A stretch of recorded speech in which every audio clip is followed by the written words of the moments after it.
Después de engañar a Zeus y de robar el secreto del fuego para obsequiárselo a los hombres, Prometeo fue condenado a una tortura eterna en el Cáucaso. Cuando consigue escapar, regresa para encontrar que la humanidad ha alterado el equilibrio natural de la Madre Tierra. El gran protector de la civilización decide entonces establecer un lugar donde estudiar el problema y así llevar una solución a tiempo. Este es el Conuco de Prometeo.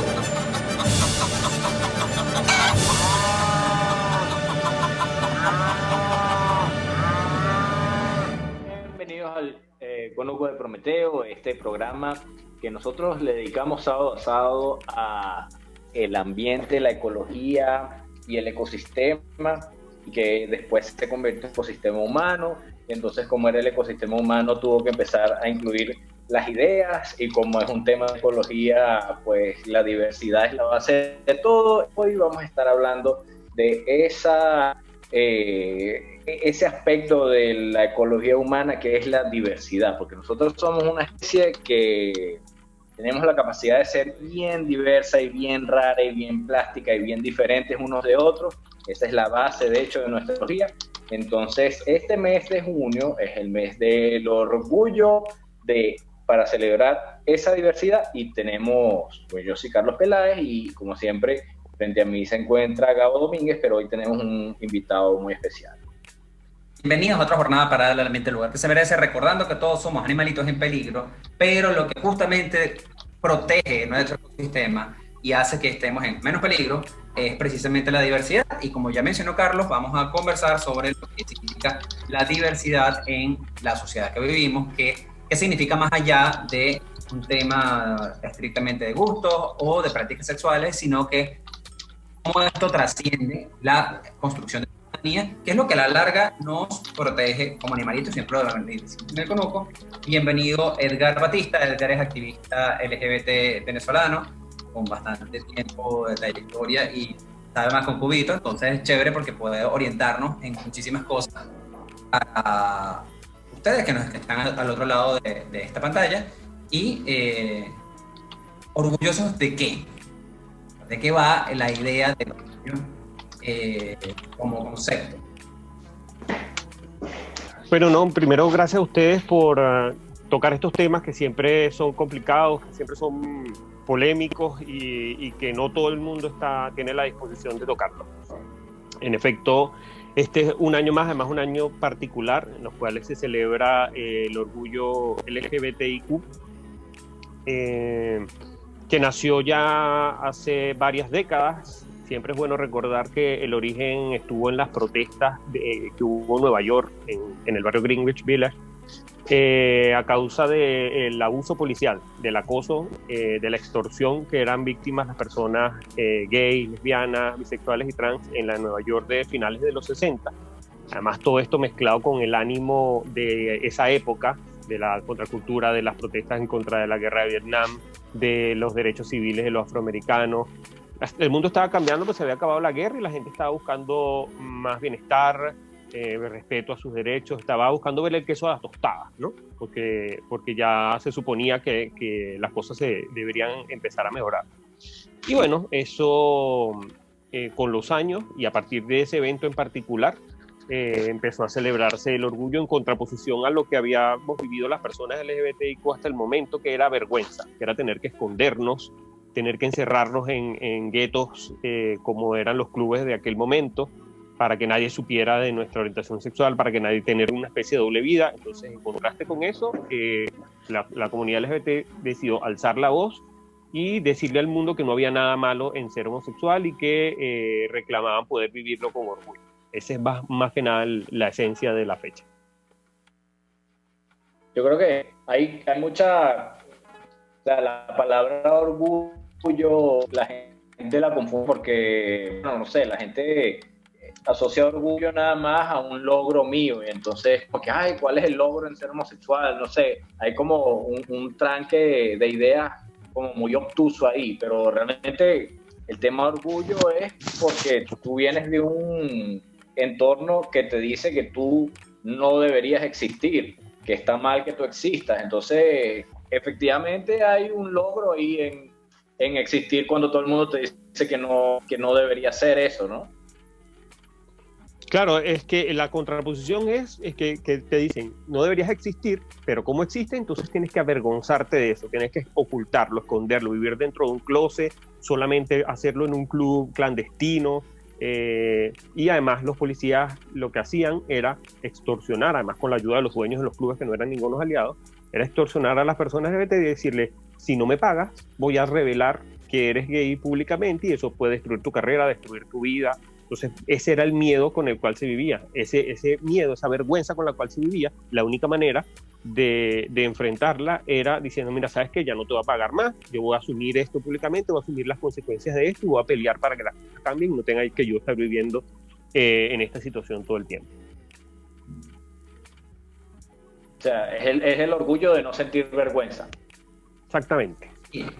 Es que como contra el orgullo, vergüenza, ¿no? Siempre dentro de las luchas políticas, dentro de las reivindicaciones políticas, medio tesis, antítesis, ¿no? O sea, que a algo siempre hay una contraposición. Cuando se generan acciones como manifiestos, como statements, como declaración de principios, siempre es contra algo y a favor de algo.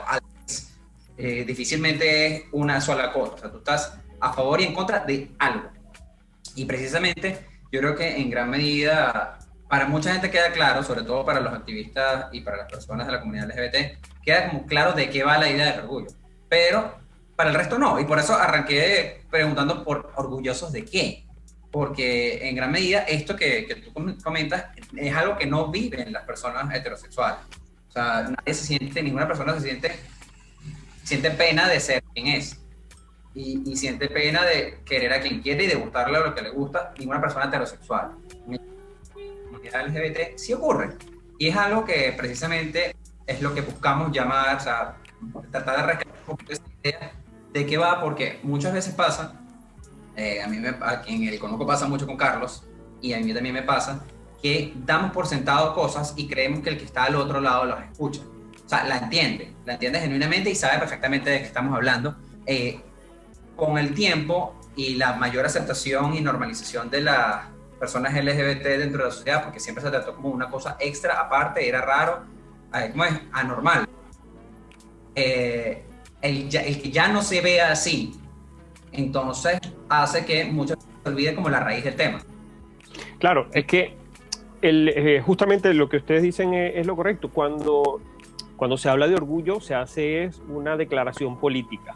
Cuando tú dices, soy gay, soy lesbiana, soy bisexual, soy trans, y estoy orgulloso de eso, es decir, no me avergüenzo de ser esto es lo que soy, estás haciendo una declaración política en dos direcciones o en dos niveles. El primero es a tus pares, ¿no? A las otras personas LGBT que han vivido o que viven en el closet, que viven con ese miedo, decirle, no hay problema con esto, se puede ser así públicamente, no tienes por qué avergonzarte, puedes pertenecer a esto, todos somos iguales que tú, hay gente igual que tú. ¿Por qué? Porque cuando uno está en el closet, cuando uno está encerrado, uno siente que uno es un bicho raro, único, que no hay nadie como uno es como... Y cuando te descubres que hay otros iguales que tú, que viven las mismas cosas que tú, entonces te sientes como más confiado de conocerte y de reconocerte como tal. Y el otro nivel, la otra dirección, es hacia los que no son como tú, hacia los heterosexuales, hacia los que lo ven como algo malo, o lo veían como algo raro, algo... dependiendo de la época y del contexto, como un pecado, como un crimen, como una enfermedad, decirle que ya no estamos dispuestos, y esta es la parte, digamos, más política, ya no estamos dispuestos a vivir escondidos, y vamos a estar aquí en la calle, estamos orgullosos de lo que somos. Por eso esas manifestaciones del orgullo han sido las más masivas en la historia del movimiento. Las marchas del orgullo son la principal manifestación pública en las principales ciudades del país y cada año va creciendo más y más. Yo creo que este es el único año de los últimos en los que va a haber un retroceso por el tema de la pandemia, que va a impedir que se desarrolle el orgullo, digamos, físicamente, una marcha, un desfile, como ha sido acostumbrado. ¿Sabes qué? Gabo decía algo que no es del todo cierto, que es que las personas heterosexuales no entender lo que están viviendo los homosexuales, por lo tanto no entienden el orgullo. Y es verdad que ellas no han sido discriminadas por el tema de su orientación sexual, pero esa sensación de ser discriminados por algo sí es algo con lo que todos podemos relacionarnos, sobre todo aquí en Venezuela. Los heterosexuales venezolanos en gran medida han sido discriminados por razones políticas. Entonces es como el mismo tipo de sensación, solo que por algo más. Entonces no debería ser tan difícil conectar con esa sensación de orgullo. A ti te dicen, mira, tú por ser blanco y de padres españoles no eres venezolano, la gente responde con orgullo, yo soy venezolano, y es orgullo lo que sienten. Entonces realmente no es tan difícil digerir esa palabra, no es tan especial, es lo que yo todos creo que sentimos. Uno puede ser de cierta manera y tú dices, pero muy difícil porque yo soy así, mano. Claro, es más, yo creo que donde más patente queda ahora en la discusión está con los migrantes venezolanos, que en algunos países los llaman venecos, como una manera de denigrarlos, y responde orgullosamente, mira, no, yo sí soy venezolano, soy veneco, ¿cuál es el problema? Entonces, como algo que se veía antes como algo malo, algo de lo que una vergüenza de alguna manera por ser migrante, la gente lo toma como un discurso político y lo asume con orgullo. Va más o menos así, yo creo que sí es una forma de empatizarlo. Sí. Es que precisamente sobre el tema de la empatía es algo que Venezuela tiene una característica chévere en muchos aspectos, a mi gusto y a mi juicio, y creo que podremos coincidir acá, es que su diversidad étnica y cultural, porque hay una diversidad étnica importante, hace que muchas cosas no se vean a la primera. Pasa algo parecido con el tema del racismo. ¿No? ¿En Venezuela hay racismo? Claro que hay racismo. Ahora, en Venezuela, pero esa expresión de racismo responde a otras cosas. O sea, por ejemplo, hay racismo, pero no hay segregación. Y esto es un elemento que, conversando en Twitter con varias personas, yo creo que es el gran diferenciador, ¿no? Estamos hablando de que en Estados Unidos habían leyes que segregaban por la raza. En Venezuela se derogaron, o sea, se permitió matrimonios interraciales de manera oficial desde 1515. Entonces, esa conducta, ese gran espacio de tiempo pudo adoptar cosas, y si hay algo que hubo en Estados Unidos, por ejemplo, por poner un tema racial, que no hubo en Venezuela, fue el tema de los ciudadanos de segunda, ¿no? En Estados Unidos apenas como que se liberó a los esclavos, o sea, se devolvió la esclavitud, entonces rápidamente crearon unas leyes para crear ciudadanos de segunda con las personas negras. Entonces, como eso aquí no ocurrió, al final el paraguas legal era para todo el mundo, entonces eso no se sintió, ese tema de discriminación no se sintió, y hay una sensación en general de que, no vale, pero nosotros somos bien chéveres, eso no, aquí se acepta, ahí está, mira, ahí tengo mi peluquero, ahí tengo mi taxista, ellos son, uno es lesbiana, el otro es marico, y no pasa nada. Eso es, obviamente, sabemos que no es así, que no funciona de esa manera, pero ¿cómo pudiésemos tratar de ampliar, o sea, de empatizar eso? Como dar a entender como que no es tan sencillo como que, claro. No, pase lo que le dé la gana. Claro, es que entiendo tu punto. Lo que pasa es que cuando se habla de, en este caso, lo que estamos hablando de homofobia, transfobia, bifobia, no se reduce solamente, que sí es una parte importante, pero no se reduce solamente a las actitudes sociales que tiene la gente, la población en general, frente a esta realidad, que, por cierto, en Venezuela, yo tengo que decir que ha ido cambiando, ¿no? La Venezuela de hace 20 años, 15 años, no es la misma que ahora con respecto a las actitudes que tiene frente a la homosexualidad, frente a la transexualidad.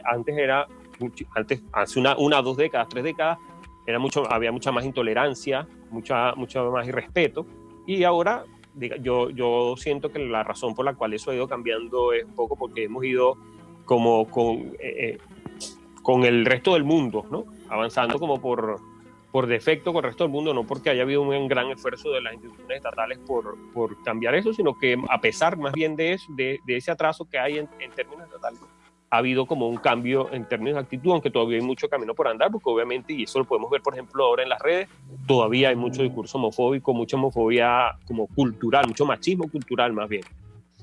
Pero lo que sí es una realidad es que y eso lo hemos venido anunciando el movimiento LGBT de hace años, es que no hay un reconocimiento de derechos que nos conviertan nos haga que dejemos de ser ciudadanos de segunda, como tú dijiste. Entonces, no tenemos los mismos derechos que el resto de la población, no tenemos derechos de pareja, es decir, si una persona, una pareja homosexual, un miembro de una pareja homosexual, no sé, cae enfermo y necesita tener acceso uno de los familiares a tomar decisiones sobre su condición de salud, ahora que estamos en un tema de pandemia y estas situaciones son bastante comunes, pues eso no es posible para su pareja porque en Venezuela no tienen reconocidos los derechos de pareja para tomar ese tipo de decisiones, por ejemplo, o en caso de fallecimiento. Eso por poner un ejemplo práctico, pero en líneas generales las personas trans tampoco tienen derecho y eso es algo que hemos venido reclamando, pero ahora se suma a la situación actual, se suman otros elementos, se suman elementos relacionados con la crisis humanitaria, con la pobreza que afecta desproporcionadamente a las personas LGBT, con la crisis sanitaria que hace que las personas con VIH queden sin tratamiento, se vean obligadas a emigrar, hace que las personas trans queden sin acceso a tratamiento hormonal y empiecen a tener consecuencias en su vida. Incluso a las personas por razones económicas que deciden migrar o incluso por razones de la situación legal, de inseguridad jurídica, deciden migrar. Entonces, hay una cantidad de aspectos en los que la situación de desconocimiento de derechos ahora se traduce en una afectación directa en la vida de las personas solamente por ser lesbianas, gays, bisexuales o trans, que es distinta a la de las personas heterosexuales, porque digamos que lo afecta de manera especial por vivir en esa exclusión. Vamos, después de ir a este corte, me voy a decir cuál es la solución a eso, porque les recordamos a los que nos están viendo por internet que nosotros todavía salimos por RCR y tenemos que hacer estos pequeños cortes, así que bueno, ya regresamos con más del Conuco de Prometeo.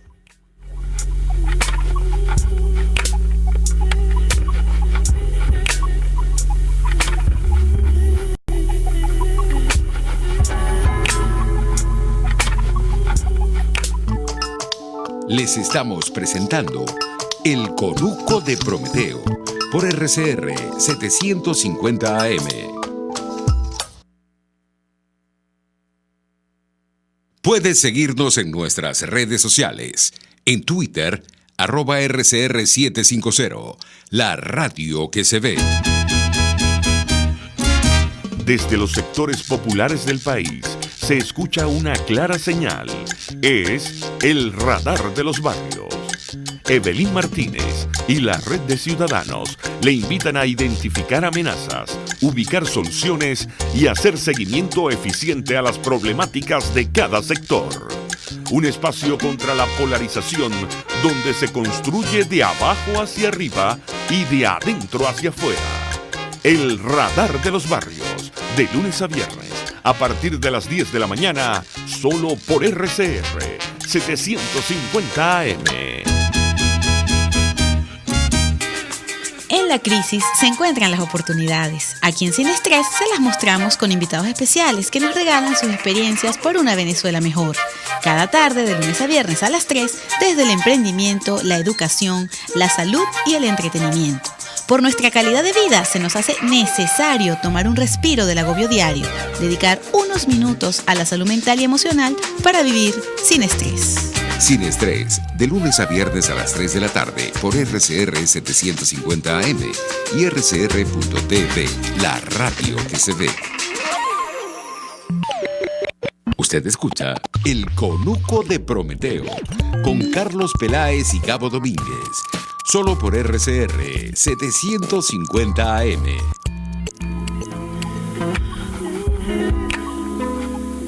Seguimos en el Conuco de Prometeo.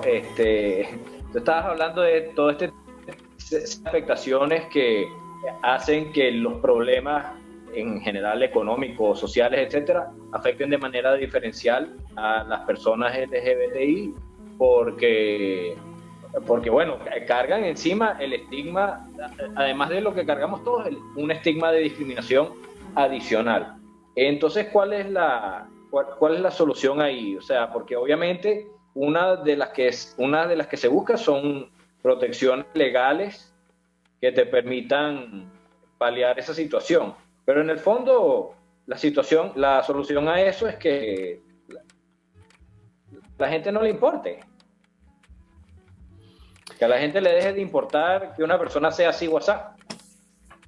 Claro, es que como te dije, el tema de las actitudes sociales va cambiando. Eso ha quedado demostrado que a medida que pasan las generaciones, esos cambios se van consolidando. Las personas más jóvenes tienen posiciones más abiertas con respecto a estos temas que las personas de las generaciones anteriores. Entonces es un poco cuestión de tiempo que esas cosas, que eso comience a pasar y esos cambios comiencen a verse con más fuerza en nuestros países, porque ha pasado así en todos lados.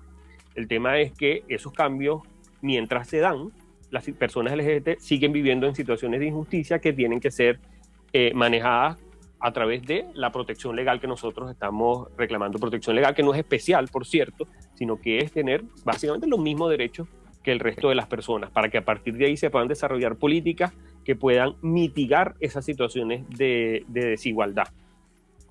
Entonces, correcto, para poder tener esas leyes y para poder desarrollar todas esas políticas, lo primero que tenemos que tener es democracia. Democracia, instituciones que nos permitan a nosotros reclamar, que nos permitan a nosotros tener la certeza y la claridad que cuando nosotros hacemos una propuesta, cuando nosotros estamos solicitando algo justo, vamos a tener respuesta y protección del Estado como el resto de los ciudadanos. Correcto. Tú, al principio del programa hablabas de un tema polémico. O sea, tú que eres una persona LGBTI y que además estás metido en trabajo, has estado siempre muy vinculado al trabajo político, lo cual significa que de alguna manera tú tienes que sentarte y escuchar y entender la perspectiva del otro. ¿Por qué tú crees que el tema de la homosexualidad es un tema polémico? ¿De dónde sale esa polémica? ¿De dónde sale la homofobia? ¿De dónde sale el miedo a eso? ¿Por qué una persona así le da miedo a tantas personas o su existencia es algo polémico? ¿De dónde sale esa disonancia mental ahí que te hace sospechar? Bueno, en principio, de entrada, así como la primera reacción, las reacciones homofóbicas siempre son aprendidas, son producto como de la tradición, como que siempre ha estado mal visto. Entonces, bueno, como eso siempre ha estado mal visto, la gente simplemente como que reproduce el mismo patrón cultural. Es decir, si en Venezuela los homosexuales, en el pueblo X de Venezuela, el marico siempre era el motivo de burla o esta caricatura que todos tenemos, entonces eso, si eso ha pasado generación en generación, pues va a seguir siendo así. Pero esto además tiene un origen, digamos, un poco más profundo, porque no en toda la historia de la humanidad no todo el tiempo fue así, no todo el tiempo la homosexualidad fue algo malo, fue algo que generaba rechazo o fue algo indeseable, sino que fue, bueno, a partir de la historia de la sociedad, cuando en la época premoderna, cuando lo que se consideraba como que daba valor y que brindaba seguridad a los seres humanos que todavía se enfrentaban a las condiciones del medio, era tener muchos hijos, la capacidad de reproducirse. Entonces, si alguien no tenía esa capacidad de reproducirse o no, porque no quería o porque no podía, entonces no era tan valioso en un contexto en el que tener muchos hijos literalmente te salvaba la vida, ¿no? Era como la clave de la vida. Entonces, a partir de ahí empezaron a crearse, a construirse una cantidad de instituciones legales y sociales que hacían de la homosexualidad algo indeseable. Eso fue así por muchos siglos, de distintas maneras. Bueno, de repente era considerada pecado, en algunas era considerada incluso enfermedad, en otras era considerado delito, como en la época victoriana del siglo XIX, que esas leyes antisomía todavía permanecen. Pero después de que la humanidad avanzó hasta cierto punto, pues, en el que ya no era necesario tener 18 ni 20 hijos para tú poder sobrevivir, entonces ya no tenía razón de ser el hecho de que la homosexualidad, y ese momento fue hace 2-3 generaciones atrás, la homosexualidad dejó de tener sentido que se viera como algo malo, como algo indeseable, sino que era una condición más, que además, a pesar de haber sido perseguida, rechazada, siguió existiendo durante todos los siglos. Es decir, es una constante, es algo dentro de lo que sí, en estadística llamamos algo normal. Normalmente existe un grupo de la población que es homosexual. Sí, bueno, y eso también, eso de lo de los hijos, ¿no? Primero que los homosexuales pueden tener hijos, ¿no? Y eso es algo realmente importante, porque en esas épocas de la humanidad en que tener muchos hijos era importante para la sobrevivencia del grupo humano, porque se te morían varios de los hijos. Los hijos no son los únicos que se mueren, los padres también se mueren. O los padres tienen 18 hijos pensando que se le van a morir 12 y resulta que solo se le mueren 3 y entonces se quedan con 15 hijos y no se dan abasto. Y hay cultura en la que los homosexuales toman ese papel. Como ellos no van a tener hijos biológicos, ellos ayudan en la crianza y en la chapalante de los hijos huérfanos, de los hijos que los otros no pueden manejar, de los hijos que son maltratados por sus padres. Ellos toman ese papel. Digamos, cumplen un papel de apoyo a esa sociedad que es reconocido y venerado por sus pares. Entonces, también ese tema de... Sabes que yo de vez en cuando en Instagram hago preguntas, porque yo soy biólogo y a la gente le interesa el tema, yo digo, bueno, háganme preguntas de biología. Y siempre me llegan por lo menos 2 o 3 personas que me preguntan sobre el valor biológico de la homosexualidad o la razón biológica de la homosexualidad o cómo eso afecta a la ecología del humano y todo esto. Siempre son de personas LGBTI, ¿no? Nunca es como que, bueno, ay, ¿qué función cumplen esos maricos? No es eso. Es al contrario. Yo, que soy así, que me han dicho que no debo ser así, bueno, ¿qué argumento puedo tener para contestar eso, no? Y realmente el tema reproductivo, nosotros en ecología lo vemos como el éxito reproductivo no es simplemente tu hijo que si le fue bien en la vida. El éxito reproductivo es a todo un grupo, a toda una población de animales o de plantas o de lo que sea, cuántos de los hijos en total de esa población alcanzan la siguiente generación. Y realmente ahí el rol de apoyo de las personas que no tienen hijos puede ser enorme, puede ser educativo, puede ser de asistencia a la crianza, puede ser de hacer un montón de cosas que los padres no pueden hacer porque son padres, ¿me entiendes? Entonces, el tema del éxito reproductivo es un contrasentido desde el punto de vista ecológico. Hay una cosa que yo tengo una duda, y es, a ver, es como la misma línea, tú hablabas de algo que me parecía muy importante, es como que ya hoy día ese riesgo no existe. O sea, ese riesgo de que la especie no sobreviva, ¿no? De poder llegar a la siguiente generación. Exacto. Una cosa enorme. Sin embargo, hay algo que una de las cosas que la gente antiderechos normalmente plantea contra las reivindicaciones LGBT es que se va a reducir la población, etcétera, se va a extinguir la especie, que eso me parece divertido. Pero sin embargo, hay casos en donde esto sí puede ser un problema real por 2 razones. La primera demográfica y la segunda religiosa. Tú lo habías mencionado anteriormente con todo el tema de la tradición y todo esto.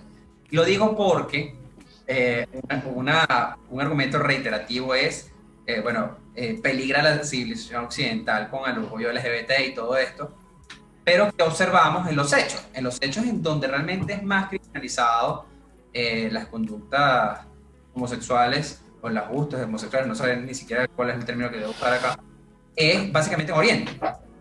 En el caso ruso, porque el tema demográfico en Rusia es un problema. Ellos necesitan por esa inmensidad de tierra y tienen unos problemas serios, más de densidad de población que implica en el aparato productivo, en el bono demográfico. Pero en China, aunque tengan 1.000 y pico millones de habitantes, el problema es más o menos el mismo porque la política de un solo hijo ha frenado como el relevo generacional muchísimo y está afectando muchísimo su economía y sus países en donde el tema de la persecución LGBT es muy cabilla. Y el tercero es Irán, pero bueno, Irán es un tema religioso y tal, el Islam, ahí no quería ir. Pero siempre hay una razón, ¿no?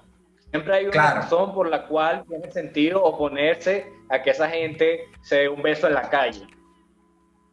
Claro, y yo diría que en Rusia también es una cuestión entre política y religioso, porque es una manera, digamos, de aglutinar un sentimiento conservador entre la población y de fortalecer una alianza que tiene el gobierno ruso con la Iglesia Ortodoxa en su país. Pero lo paradójico ahí es que de lo que está mencionando Carlos es la función social que han cumplido las personas LGBT en las sociedades hasta ahora, una de las funciones más claras era la función, digamos, de proveer ayuda en términos religiosos, espirituales, rituales, y pasaba que la salida que tenían era ingresar al seminario. Entonces, muchas de las personas LGBT, de hombres homosexuales, ingresaban al seminario y cumplían una función social desde allí. Los curas del pueblo, que desarrollaban toda una serie de costumbres y rituales muy importantes para la población, que eran personas más célibes, había una alta probabilidad de que fueran homosexuales también. No estoy diciendo con eso que sea nada malo, sino que es también parte de las funciones sociales que desarrollaban las personas sin necesidad de tener hijos, pues las personas homosexuales en la sociedad. Bueno, el seminario es el lugar perfecto si tú si tú eres homosexual, si eres hombre, bueno, si eres mujer también, y tu familia está profundamente en contra de eso, pero tu familia es profundamente católica, tu escape perfecto es el seminario, porque ahí nadie te va a volver a preguntar más nada y todo el mundo va a estar feliz. Porque de hecho, más recientemente la Iglesia, especialmente la Iglesia Católica, lo ha ratificado, así que para ellos el pecado no es ser homosexual, el pecado es practicarlo, llevarlo a la práctica. Es decir, mientras tú no lo practiques, tú puedes ser homosexual y eso no hay ningún problema para ellos.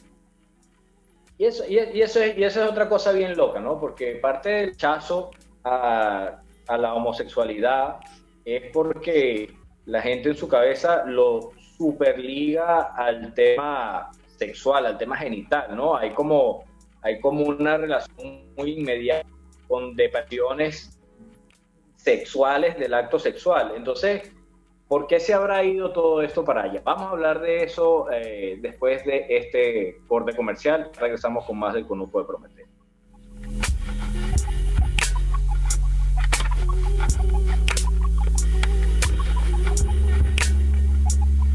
Mine is stamp collecting. Carlos Peláez y Gabo Domínguez en El Conuco de Prometeo, solo por RCR 750 AM.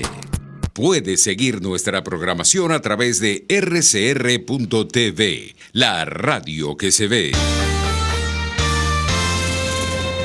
Los temas de actualidad más relevantes son expuestos a la luz de La Linterna. Diego Bautista Urbanica le invita a formar parte de este ameno espacio de charla y análisis con una buena taza de café y al son de buena música. La Linterna, de lunes a viernes, a partir de las 2 de la tarde, por RCR 750 AM.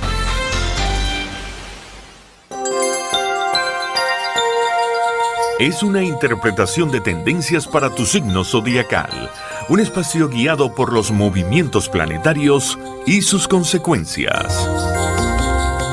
Acompaña a nuestros astrólogos a descubrir lo que le deparan los astros signo por signo. Guía astrológica, todos los sábados, a partir de las 3 de la tarde, por RCR 750 AM. RCR 750 AM, porque lo bueno une.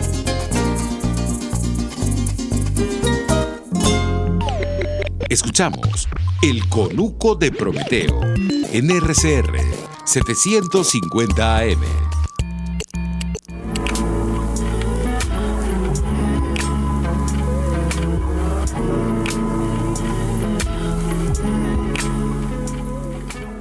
El Conuco de Prometeo, y estábamos hablando de que parte de las razones por las que la gente rechaza a la comunidad LGBTQI es por un tema de pecado, ¿no? De depravación, de sodomía, de como perversión sexual, ¿no? Hay como una idea de que detrás de eso hay una perversión sexual, pero realmente... Que es contra natura. Sí, que es contra natura. Pero es como que, los heterosexuales no cogen feo, no se escupen, no sé. O sea, eso también pasa en los heterosexuales. Entonces, ¿cuál es el problema? ¿La sodomía, el ser un cochino en la cama? ¿O el problema es que con quién lo haces, no? Claro, que todas esas razones se solapan entre sí, porque la palabra contra natura, que con eso que se utiliza para, de alguna manera, justificar la persecución contra las relaciones entre hombres homosexuales, era porque eran sexo anal, básicamente. Era un eufemismo para el sexo anal, las relaciones contra natura. Y esa misma nomenclatura se utilizó y está vigente en este momento por cierto, en el Código Orgánico de Justicia Militar venezolano actual.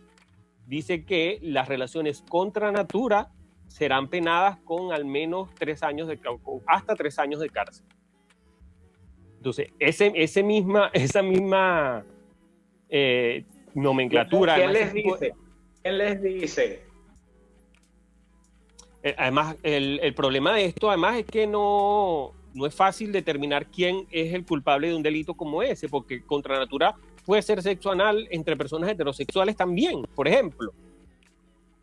Es decir, cuando no tienes precisado ese concepto claramente, pues eso puede referirse en este momento, cuando la sociedad ha cambiado tanto, a muchísimas cosas, como tú dices.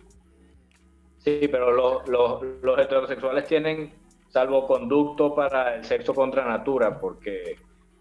Sí, porque entonces, ¿cómo se llama? El cogeburra es permitido, ¿no?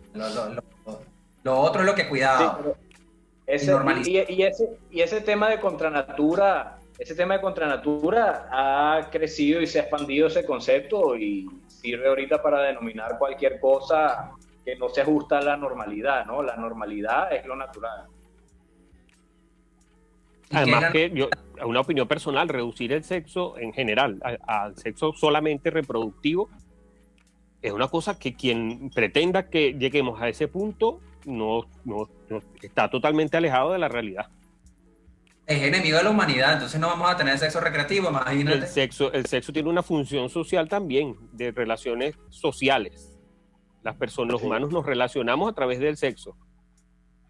Sí, correcto, ¿no? Entonces es como que de cabeza cabe que sea una buena idea agarrar a todo un segmento de la población y quitarles ese derecho a esa parte de la recreación y de la interacción social.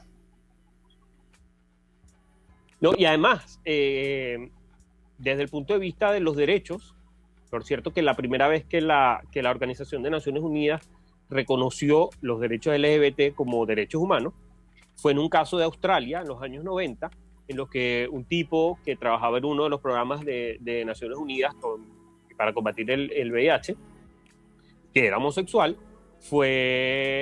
lo descubrieron teniendo relaciones con su pareja o con una persona del mismo sexo dentro de su casa. Y por esa razón, lo separaron del cargo que desempeñaba y él estableció una pelea legal, la cual ganó a través de una sentencia que fue ratificada además por la ONU, en la cual se dijo que él tenía derecho, la privacidad, la vida privada, es un derecho humano y debe ser respetada para todas las personas independientemente de su orientación sexual. Lo que estaban haciendo ellos era una relación consensuada que está dentro del ámbito de su derecho a la privacidad y eso no puede ser una razón para que lo despidan.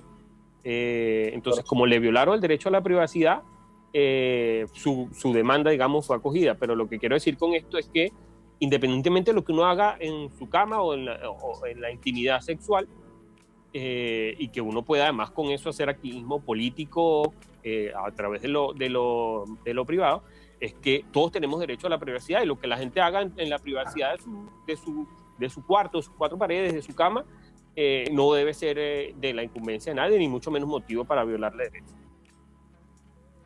¿Sabes qué? Hace unos días leí un tuit que decía que claro, que yo no tengo ningún problema con la realidad, pero si yo voy con mi hijo a un McDonald's y lo veo en vivo y mi hijo lo ve, ¿cómo hago yo para explicarle eso? ¿Qué hay que explicar ahí? ¿Qué es lo que hay que explicar ahí? O sea, yo creo que no hay nada que explicar.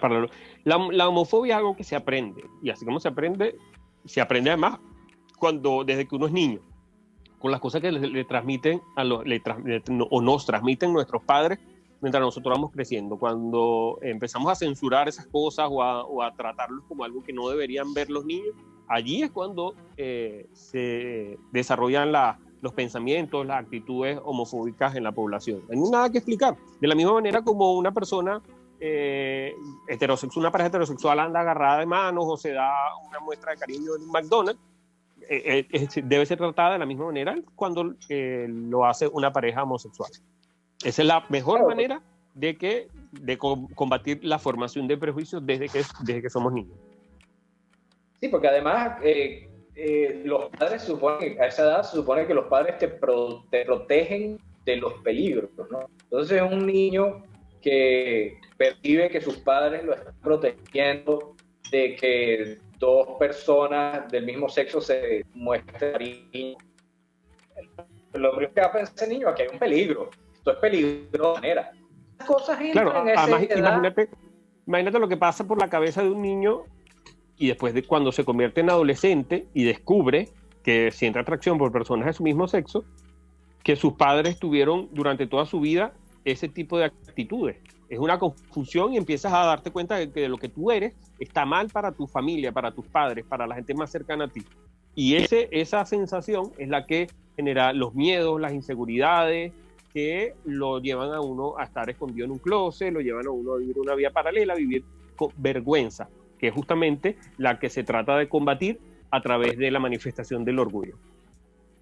Y que además a esa edad, cuando tú eres así de pequeño y eso te entra en el cerebro como algo muy emocional, no era realmente de borrar eso con razón más adelante, ¿no? ¿Me entiendes? Hay como un miedo que entró ahí y salir de ese miedo es difícil, aunque tú más adelante entiendas que los derechos, que las personas, el amor, que tal, que todo eso igual está ahí. Entonces es algo chimbo que tú le das a ese niño desde el principio, y ese niño después termina siendo queer.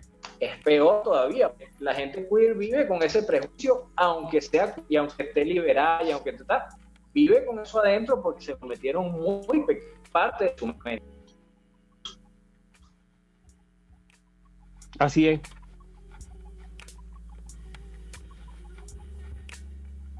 Así es. Yo creo que...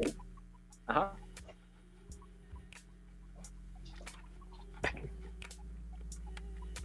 Dale todo.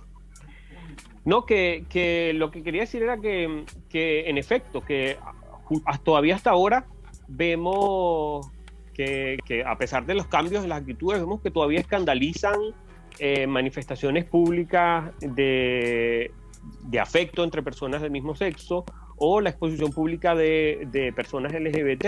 Mira, sin ir muy lejos, la polémica que tiene un par de días porque la campaña de la compañía Calvin Klein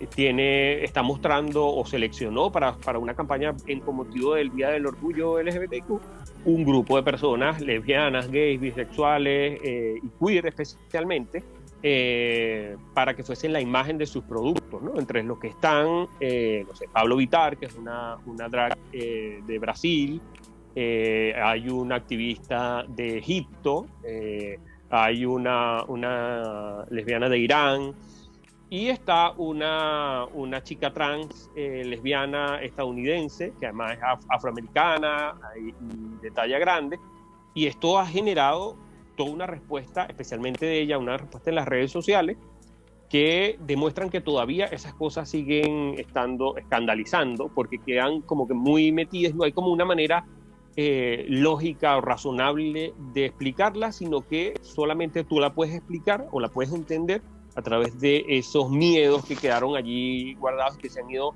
creciendo y construyendo a través, gracias a los prejuicios a través de los años. Yo también como biólogo, como ecólogo, lo veo también un poco como, o sea, por ejemplo, esa campaña de Calvin Klein.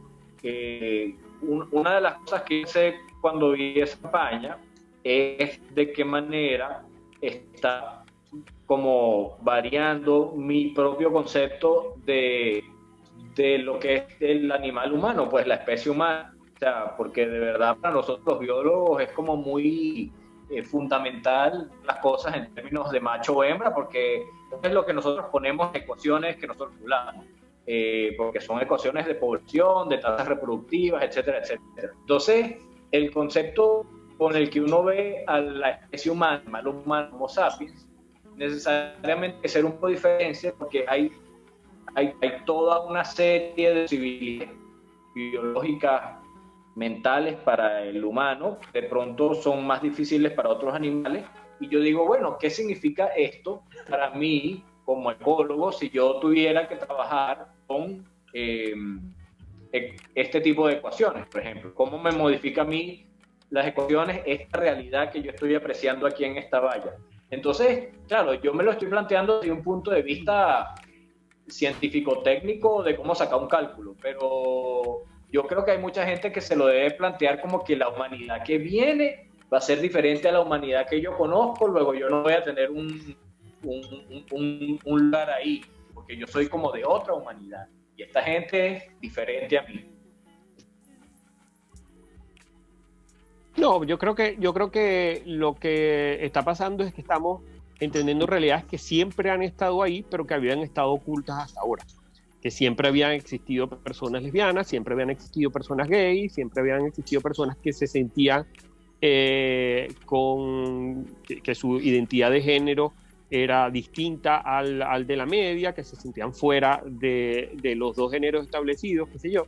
Eso siempre había existido, pero en su fuero interno, y que ahora, gracias a el reconocimiento de derechos que ha ido avanzando, gracias a que se ha ido ampliando la idea de que todas las personas somos iguales ante la ley independientemente de ese tipo de características, entonces esas realidades yo creo que están saliendo a flote y que simplemente van a sumar a la realidad hegemónica que ya existe sin que eso signifique que la vayan a poner en riesgo ni que vaya a derrumbar las bases de la civilización occidental, ni mucho menos. Son seres humanos igual que todos, solo que viven su género o su sexualidad de manera más sincera, de manera como ellos la sienten y sin temor a represalia. Es decir, no están obligados a vivirla de determinada manera como está establecido, sino que se sienten libres de hacerlo de la manera en la que ellos más cómodos se sienten. Vamos a hacer una corta pausa aquí a la última del programa y ya regresamos al conuco de Prometeo.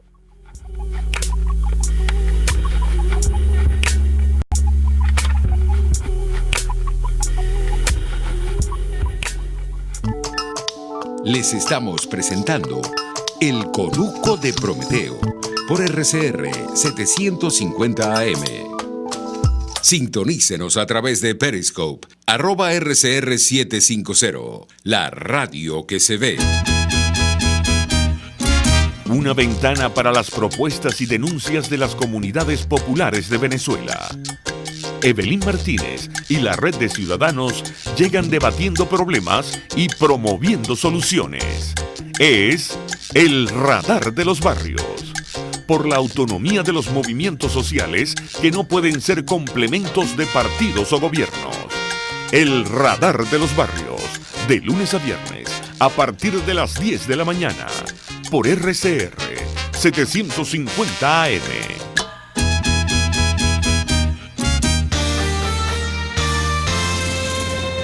Los temas de actualidad más relevantes son expuestos a la luz de La Linterna. Diego Bautista Urbaneja le invita a formar parte de este ameno espacio de charla y análisis con una buena taza de café y al son de buena música.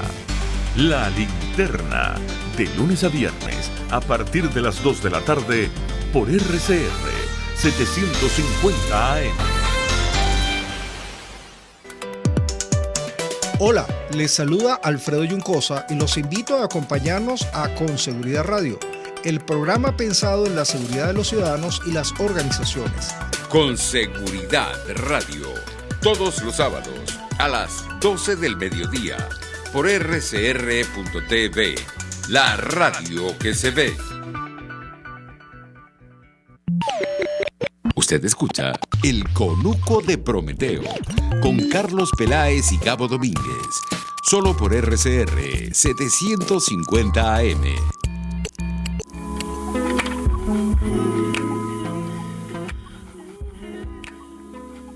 Seguimos con el Conuco de Prometeo. Estamos hablando hoy pues del orgullo LGBTI y lo estamos viendo desde la perspectiva de que él no es una especie que es diversa, y eso Así como somos diversos en la cantidad de trabajos y de oficios que podemos hacer, somos diversos en la cantidad de especializaciones técnicas para estudiar la naturaleza que tenemos, somos diversos en términos de que algunos somos artistas y otros somos científicos y otros somos carpinteros o lo que sea. También somos diversos en nuestra sexualidad, en nuestra orientación sexual y en las personas que nos gustan.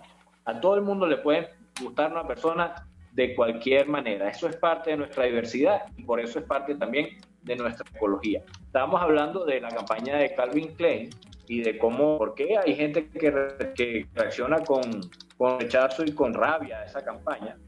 Y yo estaba pensando justamente en la persona que va para el McDonald's y tiene que explicarle a su hijo cómo hace para explicarle a su hijo que ve a dos hombres dándose un besito. Pienso ser ese hijo y crecer, bueno, mi papá me enseñó que en el mundo hay hombre y mujer, y el hombre es para la mujer y la mujer es para el hombre, y no hay nada más. Lo que sea diferente a eso es simplemente un outlier en el mejor de los casos. Pero entonces yo después voy por la calle en Manhattan, en la ciudad más arrecha del planeta, y veo una área en donde la realidad es otra. Entonces, ¿qué es lo que yo pienso? Que mi papá y mi mamá eran unos mentirosos. Y no solo eso, sino que podemos ir un paso más allá, y es básicamente, es que eso no va a pasar. Es decir, que el niño llegue adulto y se encuentre eso de adulto. Es que eso va a pasar siendo niño también. O sea, la realidad... los niños no son brutos. Exacto, la realidad se confronta o se afronta. Y la verdad, en gran medida, el problema que está ocurriendo es que la realidad se está haciendo presente y en gran medida se está imponiendo. Es decir, mira, el mundo es más diverso. Y afortunadamente, precisamente, las redes sociales han permitido ver que eso pase. Ocurría también con todo este tema de... Bueno, pasa en general, como que ahora el mundo es más violento. No, ahora nos enteramos más. Ahora el mundo es más diverso. No, es tan diverso como ha sido siempre. Lo que pasa es que ahora lo sabemos más. Ahora se discrimina más que antes. No, de hecho no, pero ahora es más posible saber cuando eso ocurre y es mucho más fácil denunciarlo. ¿Cómo ha sido esa relación? ¿Cómo sientes, Edgar, que esa relación ha sido un aliado o ha sido una desventaja respecto a la reivindicación de derechos LGBT, todo el tema de la velocidad de las comunicaciones? No, eso ha sido un empuje impresionante. Pero la palabra clave de lo que ustedes están conversando y que quiero resaltar es que es una realidad. La existencia de personas LGBTQ en el mundo, como una parte, un porcentaje de la humanidad, es una realidad además que ha estado históricamente en la especie humana. Entonces, una realidad que además no se puede cambiar, se podrá esconder como fue por muchos siglos, se podrá perseguir, pero no se puede cambiar, no se puede alterar. Ahí, lo que pasa es que todavía es muy difícil medirlo, porque no todo el mundo todavía está dispuesto a asumir públicamente que es LGBTQ por las consecuencias que eso tiene, pero hay un número constante de personas que lo asumen abiertamente, que está alrededor entre el 3 al 5%, y un número ese número ha ido creciendo en los últimos años, especialmente con respecto a las nuevas generaciones, porque las nuevas generaciones, como dijo Gabriel, tienen una disposición mucho mayor a asumirse como LGBT, a no esconderlo. Es decir, esa cifra negra, ese closet que nosotros estimábamos alrededor entre el 10%, el 30%, que eran personas que habían tenido, la forma de estimarlo era personas que habían tenido al menos un encuentro sexual con alguien de su mismo sexo durante su vida, sin que necesariamente se identificara como lesbiana, como gay. Ese número ahora se está acercando un poco más a la realidad con respecto a lo que la gente declara, y es por ese poder que ahora tiene principalmente a través de las redes sociales.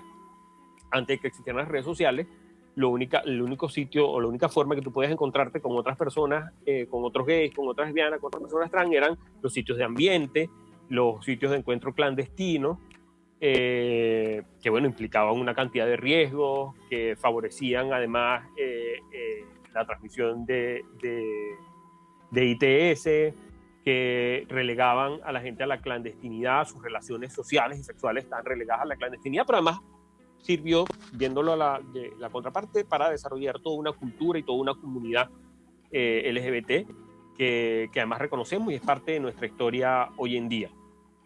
Pero gracias a las redes sociales hemos podido encontrarnos con mucha más facilidad, hemos podido establecer relaciones de otro tipo, además hemos podido protegernos de la extorsión policial, de los golpes, de la discriminación familiar, hemos podido desarrollarnos y ser quienes somos y encontrarnos con otra gente como nosotros, y por eso esas realidades ahora son más visibles. Yo lo que recomiendo es que nos vayamos acostumbrando, nada más.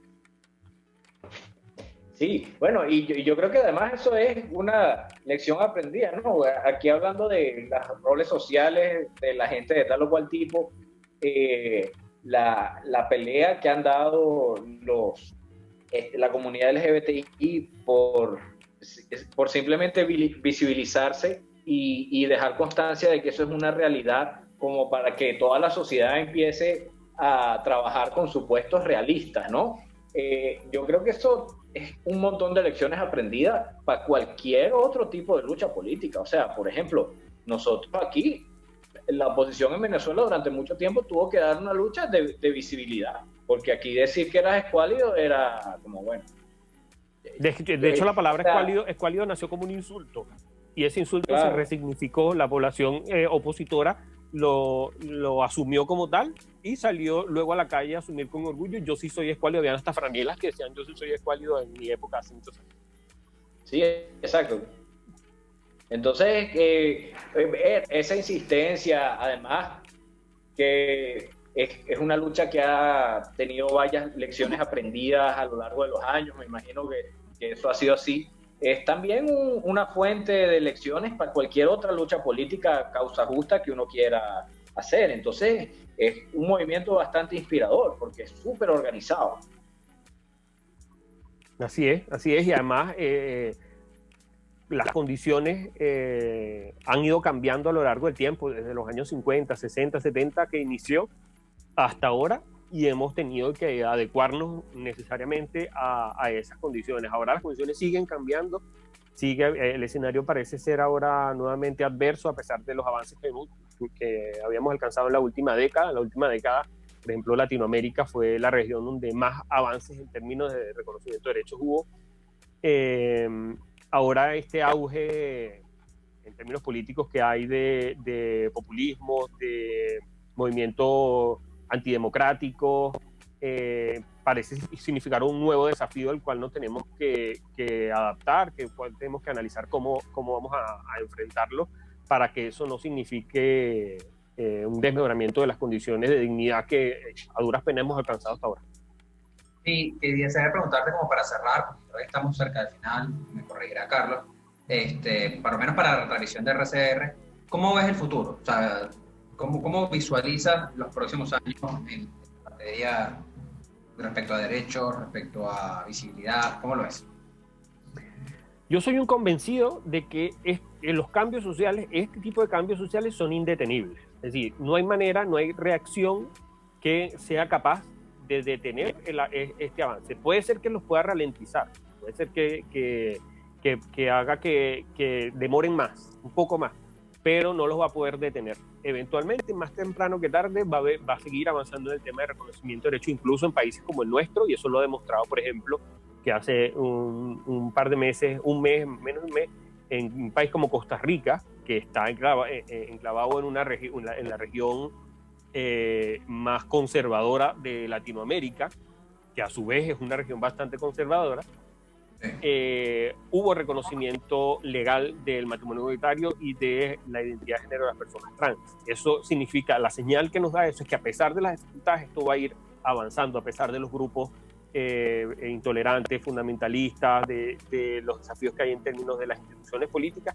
Estas cosas van a ir avanzando, vamos a tener que verlos de otras maneras, vamos a tener que conseguir otras alianzas, desarrollar otro tipo de lucha en otros espacios, por ejemplo, como en las redes sociales, y eso es lo que nos va a permitir abrir el camino. Un ejemplo es que las organizaciones que se dedican a convocar y a organizar las marchas y los desfiles del orgullo en todo el mundo, se unieron en la red que se llama el Global Pride, y están haciendo a partir de hoy, en algún momento, por 24 horas, una transmisión conjunta de activistas, organizaciones, expresiones artísticas a través de su página, a través de YouTube, a través de Facebook, a través de Twitter, a través de todas las redes sociales, para que las personas que este año no vamos a poder participar en una marcha del orgullo, podamos hacerlo a través de las redes sociales, pues, por las condiciones de la pandemia. Pero entonces eso es parte como de las formas que van a comenzar a desarrollarse para poder dar la pelea en los nuevos espacios donde se está haciendo las nuevas arenas de la política, que son las redes sociales. Para terminar este programa, yo quería hacerte una pregunta para que me la respondas como desde tu experiencia personal y desde tu sentimiento honesto. Todavía aquí en Venezuela y en el mundo hay mucha gente que le preocupa que un hijo le salga homosexual y están como muy pendientes de eso. ¿Y qué le dirías tú a los padres que son buenos padres, pero que les preocupa eso y de repente ven que sus chamos parece que son queer? ¿Qué les dices? ¿Qué les aconsejas tú? ¿Qué mensaje les quisieras transmitir a esos padres? Yo lo primero que se me viene a la mente cuando pienso en esas relaciones de padres que se preocupan o que se sienten mal de alguna manera porque los hijos les salieron gays, les salieron lesbianas, es algo muy llamativo que pasa a propósito de la migración masiva venezolana, que es que esa preocupación de los padres hacia los hijos homosexuales mágicamente desapareció en cuanto el hijo homosexual emigró y empezó a enviar remesas. Entonces yo le aconsejaría a esos padres que tienen esa preocupación que lo piensen 2 veces y que analicen que si, bueno, de repente no van a tener una familia como ellos la soñaron tener en términos de mamá, papá, hijo, no van a dejar de tener una familia por eso, no van a dejar de tener nueros o nueras, no van a dejar de tener nietos o nietas por eso, y no van a dejar de tener alguien que los quiera y que los cuide a lo largo de su vida. Sí. Bueno, esto fue el Conuco de Prometeo. Muchas gracias, Edgar, por haber hecho el programa con nosotros. Recuerden que nosotros salimos al aire por RCR todos los sábados a las 4, pero esto ahorita está colgado gracias a las maravillas de la tecnología. Gracias, César, gracias, Gabo, Edgar, perdón, gracias, Gabo. Los dejo a ustedes para que se despidan. Tú, Edgar, te pides, pues yo lo que voy a hacer es darle hasta la semana que viene. No, bueno, gracias a ustedes por tener este espacio. Además que a todos nos parece bien interesante estar escuchando los temas que ustedes tocan todas las semanas, y porque especialmente en esta pudieron dar esta conversación que para mí es tan importante y tan significativa. Vayan a @Prometeo RCR.